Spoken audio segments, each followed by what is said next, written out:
नमस्कार दोस्तों, मैं सी दिनेश हाजिर हूँ एक और नई वीडियो में आप लोगों के साथ में। दोस्तों, लास्ट 3 वीडियोस के अंदर मैंने आपको बताया था कि वही रजिस्ट्रेशन के बारे में, जिसमें हमने कवर किया था एक सेक्शन नंबर 22, एक सेक्शन नंबर 23 और एक सेक्शन नंबर 24। इसमें ये बात करता था on the basis of turnover. ठीक है, ये था कि किनको रजिस्ट्रेशन नहीं लेना, मतलब person not liable for registration. And section 24 की मैंडेटरी रजिस्ट्रेशन किसको चाहिए। ठीक है, अब बात आती है कि भाई हमने ये पता चल गया हमें कि कब रजिस्ट्रेशन करवाना है कब नहीं करवाना। हमने अपना बिजनेस शुरू कर दिया है, जीएसटी रजिस्ट्रेशन ले लिया। ठीक है, तो अब इसके बाद बात आती है कि भैया अब हम ये जानना चाह रहे हैं कि सप्लाई कब मानी जाएगी। मींस हमारा कोई भी गुड्स या सर्विस में अगर हम डील करें तो कब हम ये मान लेंगे कि वो सप्लाई हो गई। ठीक है, तो उसके लिए सीजीएसटी एक्ट 2017 में एक सेक्शन है, सेक्शन नंबर 7, जो बात करता है scope of supply. Mean supply का मतलब क्या है, जो एक्सप्लेन करता है हमारी सप्लाई की डेफिनेशन को। ठीक है, ये सेक्शन क्योंकि इसके साथ में 3 शेड्यूल भी है, schedule number 1, schedule number 2 and schedule number 3।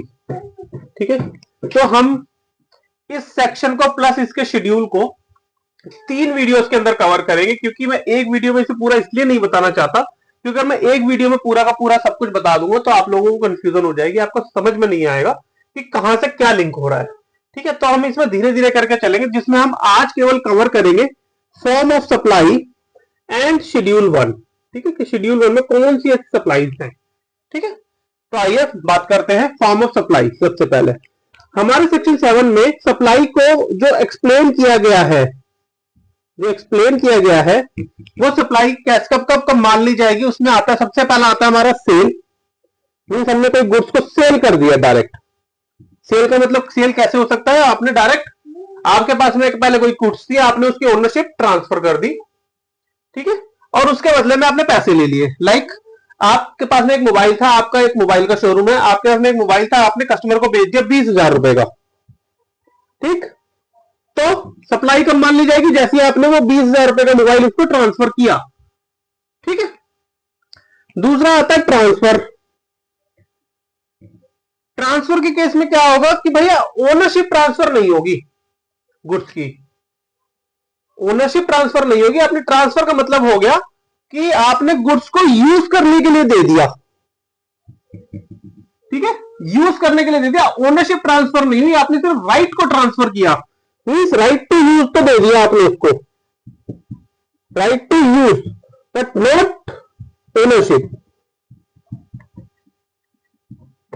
ठीक है, ओनरशिप ट्रांसफर नहीं है। इसमें क्या होगा, ओनरशिप ट्रांसफर हो जाएगी। लाइक आपने कार खरीदी तो वो सेल है, बट आपने कार अपनी किसी को रेंट पे यूज करने के लिए दे दी तो वो ट्रांसफर है। ठीक है, थर्ड आता है लीज। आपने कोई लैंड को लीज पे ले लिया यूज करने के लिए। लाइक आपने सुना होगा कई जगह पे, यूपी में हरियाणा में जो बड़ी बड़ी जमीन के टुकड़े होते हैं, तो वो क्या होता है, उनको लीज पे दे दिया जाता है कि कोई उस पर खेती करना चाहता है तो खेती करे, या कोई और काम करना चाह रहा तो उसने 10 साल के लिए या 5 साल के लिए उस लैंड को लीज पे ले लिया, उसके ऊपर अपनी मैन्युफैक्चरिंग कर रहा है। तो अगर उसने कोई लीज पे कोई चीज ली हुई है, लीज पर भी अगर कोई चीज ली है तो वो भी हमारी सप्लाई की डेफिनेशन में कवर होगी। ठीक है, लीज पे, लीज रेंटल मींस ट्रांसफर नहीं हुई, आपने सिर्फ यूज करने का राइट दे दिया, जस्ट लाइक। ठीक है, बार्टर मींस गुड्स के बदले गुड्स,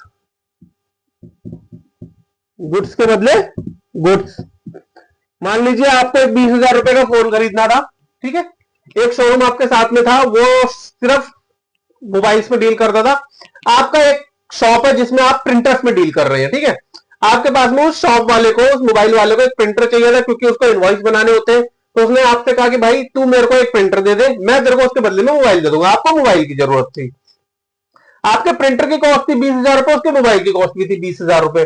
ठीक है, तो आपने क्या किया, आपने एक 20,000 रुपए का प्रिंटर उसको दे दिया, उससे 20,000 रुपए का मोबाइल ले लिया। तो बिल तो दोनों बनाओगे, दोनों के लिए सप्लाई अलग अलग है। क्यों, जिसके पास जो प्रिंटर में काम करता है उसके लिए प्रिंटर जो उसने सेल किया वो सप्लाई है, और जो मोबाइल में डील कर रहा है उसने मोबाइल को प्रिंटर वाले को दिया था, उसके लिए मोबाइल जो है वो सप्लाई हो गई उसकी प्रिंटर वाले को। ठीक है ना, तो बार्टर मींस गुड्स के बदले गुड्स।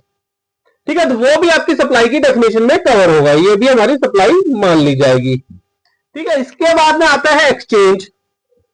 मीन्स सारी वैल्यू कैश में या बैंक के थ्रू ना दे करके आपने क्या किया कि भैया मेरे को कुछ सामान मेरा पुराना पड़ा, मैं उसके बदले में एक्सचेंज करवाना चाहता हूं। जैसे कि अमेजन वगैरह पे या आप किसी मोबाइल शोरूम पे जाते हो तो वहां पे आप कहते हैं भैया मैं ओल्ड मोबाइल दूंगा, अब मेरे को बताओ नए मोबाइल की वैल्यू कितनी पड़ेगी मेरे को। और ठीक है, उसने कहा कि भैया नया मोबाइल 30,000 रुपए का, आपका पुराना मोबाइल में 5,000 में ले लूंगा, तो आपको जो नया मोबाइल पड़ेगा वो 25,000 रुपए का पड़ जाएगा। तो उसके लिए वैल्यू तो पूरी 30,000 के ऊपर ही जीएसटी चार्ज करेगा, लेकिन वो होगा कैसे? 30,000 रुपए का मोबाइल था, उसमें से 5,000 रुपए का एक्सचेंज हो गया। ठीक है ना, तो ये हो गया एक्सचेंज, मतलब पूरी की पूरी वैल्यू कैश में या बैंक के थ्रू में जाकर के कोई गुड्स उसके बदले में कुछ अमाउंट गुड्स का दे दिया और बाकी बैलेंस कैश या चेक से दे दिया हम लोगों ने। ठीक है, तो वो हो गया एक्सचेंज, तो वो भी हमारी सप्लाई मान ली जाएगी। सप्लाई कौन सी मानी जाएगी? जो पूरी वैल्यू, जो गुड्स की वैल्यू होगी।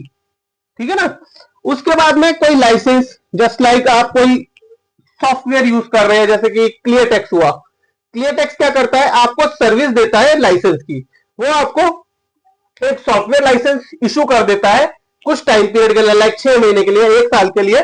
तो अगर कोई लाइसेंस की सर्विसेज दे रहा है आपको सॉफ्टवेयर, इसमें एग्जांपल होता है हमारा सॉफ्टवेयर, तो वो भी आपकी सप्लाई है कि वो लाइसेंस की फीस चार्ज कर रहा है आपसे साल भर के लिए और उसके ऊपर अपने जीएसटी चार्ज करेगा, मीन वो उसके लिए रेवेन्यू है। रेंट, आपने कोई प्रॉपर्टी रेंट पे ली है, सामने वाले ने प्रॉपर्टी आपको रेंट पे दी, तो वो रेंट की जो वैल्यू होगी, जो रेंट वो आपसे चार्ज कर रहा है लैंडलॉर्ड, अगर वो रजिस्टर्ड पार्टी है तो वो रेंट जो अमाउंट चार्ज कर रहा है, rent charge by landlord, rent charge by landlord. ठीक है, तो वो वैल्यू ऑफ सप्लाई मान लीजिएगा। उसके बाद में कोई डिस्पोजल, मतलब कोई आपका पुराना एसेट बचा हुआ था जो कि आपने 10 साल पहले खरीदा, अब वो स्क्रैप में जाने वाला है, तो आपने उसको डिस्पोज ऑफ कर दिया, मीन उसको कबाड़े में बेच दिया, तो वो भी आपके लिए वैल्यू ऑफ सप्लाई मान ली जाएगी, ये भी हमारी सप्लाई है, लाइक स्क्रैप। ठीक है, तो हमारी form of supply mean supply के अंदर क्या क्या कवर होगा?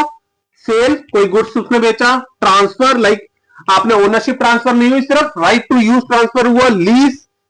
ठीक है, लीज मतलब सप्लाई ये होगी। इसमें लीज के अंदर एक और भी आ सकता है, क्या? लाइक आपने गाड़ी ली ईएमआई पे, तो वो भी आप मान के चल सकते हैं वो लीज पे, कि जैसी उसकी ओनरशिप आपके हाथ में ट्रांसफर हो गया था, जब आपकी ईएमआई कंप्लीट हो जाएगी, पर वो इसमें कंसीडर करेंगे नहीं। हम यहाँ पे लैंड का एग्जांपल लेके चलेंगे, लैंड हमने लीज पे ले ली। बार्टर सिस्टम में गुड्स के बदले गुड्स, एक्सचेंज यानी कि हमने कोई पुरानी गुड्स दे दी और कुछ कैश दे दिया, उसके बदले में नई गुड्स को ले लिया। लाइसेंस, लाइक सॉफ्टवेयर हमको यूज करते हैं, उसके लाइसेंस फीस भरते हैं हम हर साल उसको रिन्यू कराने के लिए। कोई प्रॉपर्टी हमने रेंट पे ली और लैंडलॉर्ड ने उसके लिए रेंट चार्ज किया, तो वो भी सप्लाई की वैल्यू। या फिर कोई ऐसा एसेट है हमारे पास में जिसको हमने स्क्रैप में बेचने वाले, डिस्पोज करने वाले, तो वो भी हमारी सप्लाई मान ली जाएगी। ठीक है, इसके बाद में आता है कि भाई कोई क्लब ने मेंबर को कोई अमाउंट चार्ज किया, उससे कुछ सर्विसेज के लिए मेंबरशिप फीस चार्ज करी क्लब ने, लाइक जैसे आपकी जिम होती है या आपके जो क्लब्स बने हुए होते हैं उसमें आप साल की या महीने की आप मेंबरशिप फीस देते हैं, लाइक उसने बोला कि 5,000 रुपीज पर मेंबर हम चार्ज करेंगे, तो ये जो 5,000 रुपए है ये क्लब के लिए सप्लाई की वैल्यू मान ली जाएगी। ठीक है, ऐसे ही अगर क्लब जो है मेंबर को देता है तो भी वो सप्लाई मान ली जाएगी। पहले ऐसा नहीं था एक्ट के अंदर, पहले क्लब ये कहता था कि मेंबर और क्लब जो वो एक ही पर्सन है, तो ये सप्लाई की डेफिनेशन में काउंट नहीं होना चाहिए। लेकिन जीएसटी एक्ट में फिर अमेंडमेंट लेके आया जिसमें उन्होंने बोल दिया कि क्लब और मेंबर दोनों अलग अलग person, both are different person, both are different person. ठीक है, मीन्स ये दोनों अलग अलग पर्सन है। तो अगर क्लब कोई अमाउंट चार्ज कर रहा है मेंबर से, लाइक मेंबरशिप फीस, तो वो सप्लाई की डेफिनेशन में काउंट होगा। ठीक है, इसके बाद में होता है import of services, import of services. ठीक है, एक चीज और मैं बता दूं, ये जो सप्लाई की डेफिनेशन है इसके अंदर ये होना चाहिए, ये सप्लाई जब भी मानी जाएगी जब ये बिजनेस के लिए हो, only for business, only for business. But import of service, अगर आपने कोई सर्विस इंपोर्ट करी है कहीं बाहर से, तो वो अगर बिजनेस के लिए नहीं भी है, not for business, not for business और फॉर बिजनेस, और for business, both considered as,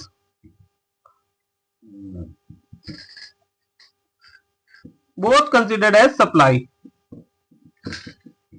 ठीक है, इंपोर्ट ऑफ सर्विस अगर कोई है तो वो अपने बिजनेस के लिए लिए हो या फिर अपने पर्सनल यूज के लिए लो, वो दोनों के केस में वो आपकी सप्लाई मानी जाएगी। ठीक है, तो हमने क्या कवर किया अभी अभी हमने कवर किया सेक्शन 7 में स्कोप ऑफ सप्लाई में सबसे पहले सप्लाई की एक्सप्लेनेशन, एक्सप्रेशन क्या कहता है, मतलब सप्लाई को सप्लाई कहते किसे हैं, तो जिसमें हमारा क्या क्या कवर हो सकता है, कोई भी गुड्स या सर्विस को अगर हम सेल आउट कर रहे हैं for the purpose, for in sell out कर रहे हैं कैसे, कंसिडरेशन के बेसिस पे, तो हम उसको सप्लाई मान लेंगे, जिसके अंदर लाइक सेल करी, कोई ट्रांसफर हुआ, कोई लीज पे दिया, कोई बार्टर मतलब गुड्स के बदले गुड्स हुआ, एक्सचेंज, कोई पुरानी गुड्स दे करके नई गुड्स खरीदी, कोई सॉफ्टवेयर लाइसेंस ले रखा है हम लोगों ने, कोई प्रॉपर्टी रेंट पे ली है, या कोई एसेट हमारे पास है जिसको हम स्क्रैप में बेच रहे हैं, तो वो हमारा इसके अंदर कवर हो जाएगा सप्लाई की डेफिनेशन में। और इसमें यह बोलते हैं कि वो बिजनेस के लिए ही होनी चाहिए। ठीक है, दूसरा उसके बाद में था कि भाई कोई क्लब ने कोई मेंबर से कोई मेंबरशिप फीस वगैरह चार्ज करी है, या मेंबर ने या क्लब ने कोई मेंबर्स को कोई पैसा अमाउंट, कुछ भी पैसा वगैरह कुछ भी ऐसी सर्विसेज वगैरह दी है, तो वो भी हमारा सप्लाई की डेफिनेशन में मान लिया जाएगा, जो कि ये एक अमेंडमेंट थी। पहले ऐसा नहीं था, पहले क्लब और मेंबर को एक सिंगल पर्सन माना जाता था, तो अगर क्लब कोई मेंबरशिप फीस चार्ज करता था मेंबर से तो वो डेफिनेशन में कवर नहीं हो पाता था। इसलिए गवर्नमेंट इसके अंदर अमेंडमेंट ले गया, उसने बोल दिया कि भाई क्लब और मेंबर जो है वो दोनों के दोनों डिफरेंट पर्सन है। ठीक है, इसके अलावा कोई इंपोर्ट ऑफ सर्विस अगर आप ले रहे हैं, कोई इंपोर्ट कर रहे हैं सर्विसेज की, कोई बाहर से कोई आउटसाइड कंट्री से कोई सर्विसेज ले रहे हैं, वो चाहे बिजनेस के लिए हो चाहे अपने पर्सनल यूज के लिए, दोनों को ही सप्लाई मान लिया जाएगा। ठीक है, यहां तक क्लियर है? ओके, इसके बाद में आता है हमारा शेड्यूल 1। ठीक है, शेड्यूल 1 के अंदर हमारी क्या लिखा हुआ है, शेड्यूल 1 में बोलता है कि भाई हम कुछ ऐसी क्या कहते हैं उसको, कुछ ऐसी एक्टिविटीज, शेड्यूल 1 में कुछ ऐसी एक्टिविटीज भी हमारी लिखी हुई है जिसको वो बोलता है कि अगर आपने उसके लिए कंसीडरेशन नहीं भी पे किया, मींस आपने कोई पैसा नहीं भी पे किया, तो भी हम उसको सप्लाई मान लेंगे। मींस उसके लिए अगर आपको कोई पैसा नहीं भी मिलता, कोई भी ऐसी एक्टिविटीज इसके अंदर लिखी हुई है, कुछ ऐसी एक्टिविटीज जो कि without consideration, activities without consideration consider as supply. Means अगर उसके लिए कोई कंसिडरेशन पे नहीं भी होता तो भी वो सप्लाई मान ली जाएगी, जो कि हमारी शेड्यूल 1 में दी गई है।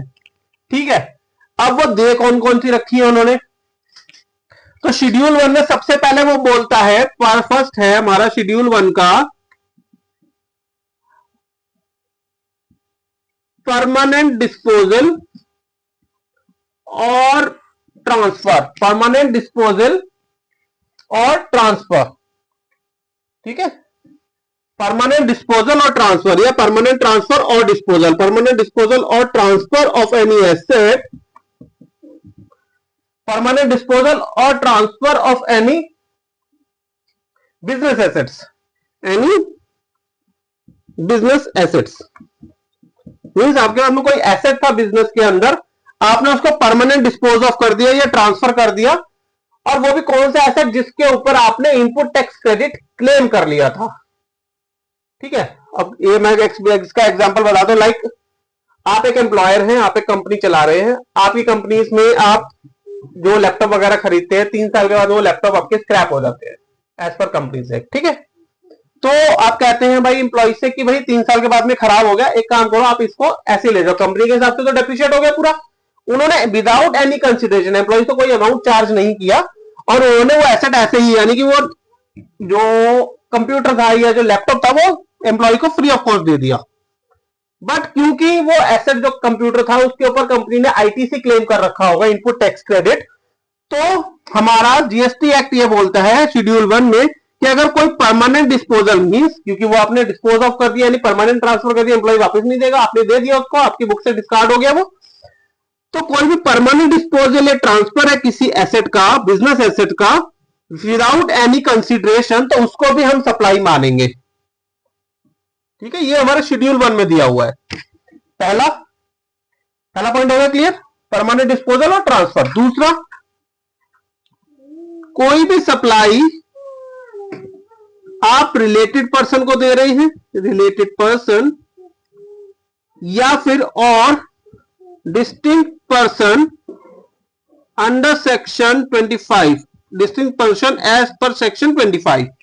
मीन्स आपकी कोई ब्रांच है, ठीक है, मान लीजिए रिलेटेड पर्सन है आपका, जैसे कि आपकी एक ग्रुप कंपनी है, आप एक एबीसी कंपनी लिमिटेड है, उसकी कोई ग्रुप कंपनी है, वो रिलेटेड पर्सन है, आपने उसको कोई गुड्स ट्रांसफर किया, लेकिन उसके लिए उससे कंसिडरेशन चार्ज नहीं किया, ठीक है, पहला। दूसरा, distinct person under section 25 means pan number तो कंपनी का सेम है, बट क्योंकि उसकी एक ब्रांच दिल्ली में है, एक यूपी में है, या एक हरियाणा में है, तो जीएसटी नंबर तो आपको अलग अलग लेना पड़ेगा दोनों के लिए, दिल्ली के लिए अलग होगा, हरियाणा के लिए अलग होगा, यूपी के लिए अलग होगा।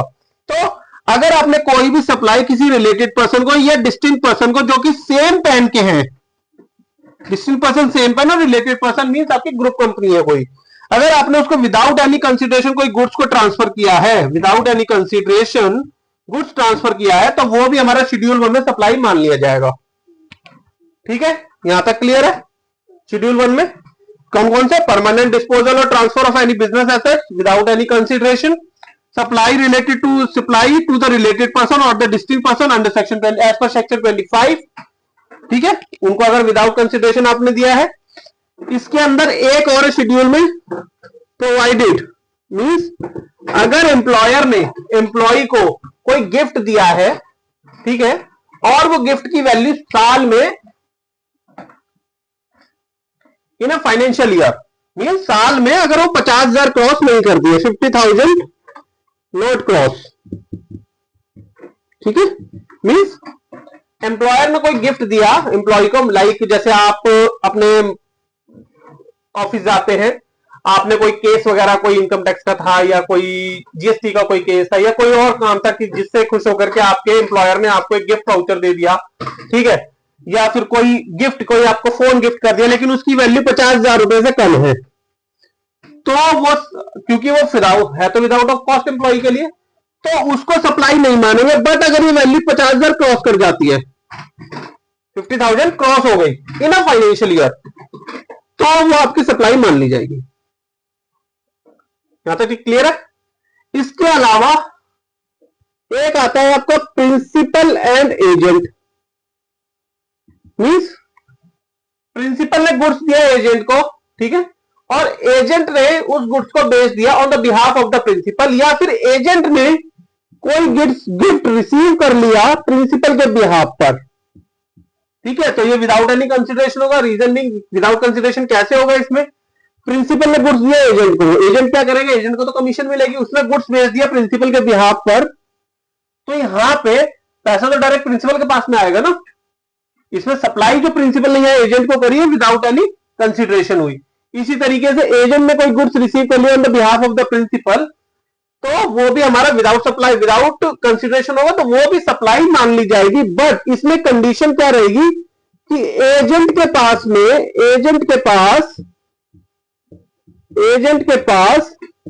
उस गुड्स का ओनरशिप ट्रांसफर करने का राइट होना चाहिए।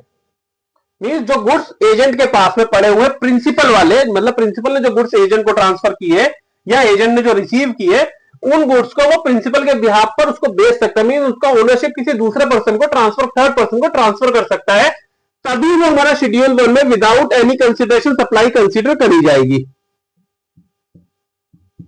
ठीक है। इसके अलावा कोई इंपोर्ट ऑफ गुड्स हुआ आपका, कोई आपने इंपोर्ट करी है गुड्स की किसी अपनी आउटसाइड कंट्री में, कोई आपकी स्टैब्लिशमेंट थी जो कि आपकी थी, रिलेटेड थी, आपसे रिलेटेड थी, उससे अगर आपने कोई इंपोर्ट ऑफ सर्विस करी है विदाउट एनी कंसीडरेशन, तो वो भी आपकी सप्लाई मान ली जाएगी। ठीक है, मतलब गुड्स नहीं सर्विसेज को आपने इंपोर्ट किया और वो जो इंपोर्ट सर्विस किया है, ठीक है, तो वो भी आपकी सप्लाई मान ली जाएगी। तो इसका क्रक्स क्या निकला फटाफट से मैं एक बार आपको बता देता हूं। स्कोप ऑफ सप्लाई जो सेक्शन 7 सीजीएसटी एक्ट 2017 में बोलता हूं, सबसे पहले जो सप्लाई की जो एक्सप्रेशन को क्लियर एक्सप्रेशन यानी कि जो उसकी डेफिनेशन को बताता है, उसमें कवर करता है sale, transfer, lease, barter, exchange, licence, rent, disposal.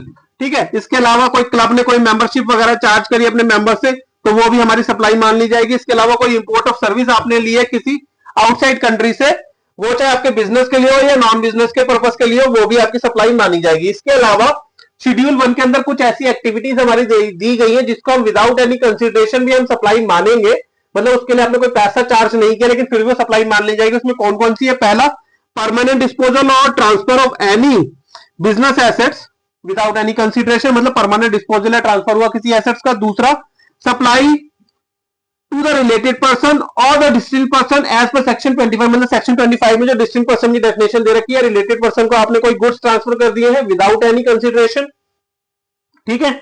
इसके अलावा एम्प्लॉयर ने एम्प्लॉय को कोई गुड्स या फिर कोई गिफ्ट दिया है जिसकी वैल्यू 50,000 क्रॉस नहीं कर रही है फाइनेंशियल ईयर, उसको नहीं कंसिडर करेंगे। लेकिन अगर 50,000 से 1 रुपया भी वो ऊपर कंसिडर हो जाता है, मतलब 50,000 1 रुपए इन्हें फाइनेंशियल ईयर एम्प्लॉयर ने कोई गिफ्ट एम्प्लॉय को दे दिया है तो वो भी आपकी वैल्यू ऑफ सप्लाई मान ली जाएगी। इसके अलावा प्रिंसिपल एजेंट या एजेंट प्रिंसिपल मींस एजेंट ने जो है प्रिंसिपल ने कोई गुड्स एजेंट को ट्रांसफर करे विदाउट एनी कंसिडरेशन, एजेंट ने उनको थर्ड पार्टी को ओनरशिप ट्रांसफर कर दिया, एजेंट ने कोई गुड्स प्रिंसिपल के बिहाफ पर रिसीव करे तो वो भी आपका यहां पे कंसीडर होगा as a supply without any consideration, provided कि एजेंट के पास में उस गुड्स के ओनरशिप राइट को ट्रांसफर करने का राइट होना चाहिए थर्ड पर्सन को, ठीक है।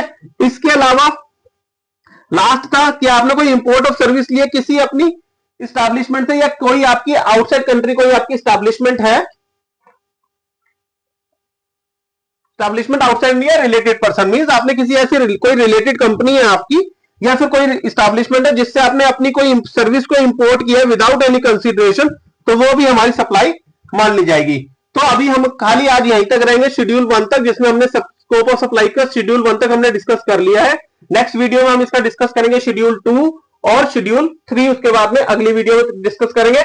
बाकी अगर यहां तक आपका कोई भी क्वेरी हो, कोई भी आपको क्लैरिफिकेशन चाहिए तो आप डायरेक्ट मेरे यूट्यूब पेज पे मेरा को मैसेज कर दीजिए, मैं उसका डेफिनेटली आपको रिप्लाई कर दूंगा। बाकी ऐसे ही मोर वीडियोस के लिए मेरे चैनल को लाइक एंड सब्सक्राइब कर ले। तब तक के लिए बाय बाय।